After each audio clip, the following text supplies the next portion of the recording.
আল্লাহ আল্লাহ আল্লাহ ভাই আন্নারে পুরা বাজার বেকা তো আলাইছি আন্না বুঝি এনাই তসবি করেন তসবি বেরা জায়গা আন্ন ভাই আমরা এক জায়গা যাম আমরা যাইবেন নাই আল্লাহ আল্লাহ আল্লাহ কি রে আরে কিলে রে তোরা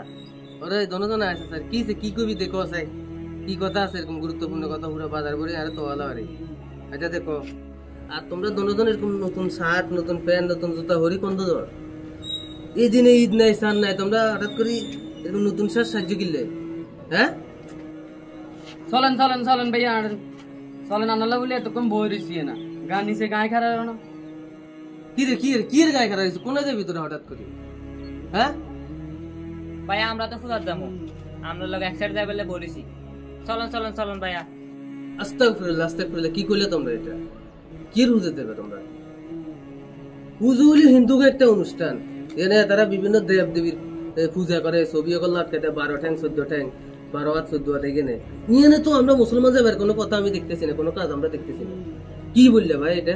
তোমরা এটা কথা বলছো তোমরা কি জানো এই যে হিন্দুদের যে দেব দেবীর পূজা করে এখানে যদি আমরা যাই আমাদের ঈমান দিন দিন দুর্বল হয়ে যাবে আল্লাহর দরবারে আমরা এর জন্য বিচারের কাঠগড়ায় দাঁড়াতে হবে কারণ আমরা এক ঈশ্বরবাদী আর ওরা হচ্ছে বিভিন্ন দেব দেবীর পূজা করে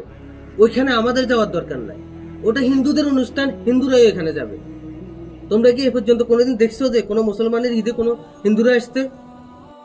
আসলে তো ভাই আমরা কোনোদিন আঙ্গুল লগে দেই না হিন্দু গাইতে নামাজ হইতে আঙ্গুল লগে ঈদের সামনে নামাজ হইতে বা কোলাগুলি করতে আমরা তো কোনোদিন দেই না ভাইয়া আপনি তো ঠিকই কথা কই দিছেন আসলে আমরা আর বুরগির ভাঙি দিতেছেন তোমরা কি জানো আল্লাহ তাআলা কোরআনে কি বলেছেন আল্লাহ তাআলা কোরআনে বলেছেন লাকুম দীনুকুম ওয়ালিয়া দীন যার যার ধর্ম সেই পালন করবে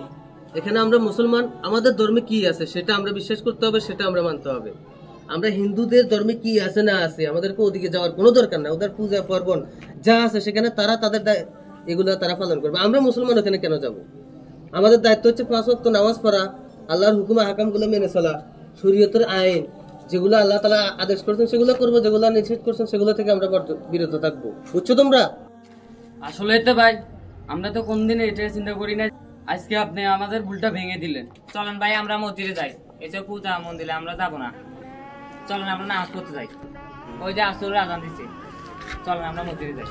চলো একসাথে নামাজে যাই চলো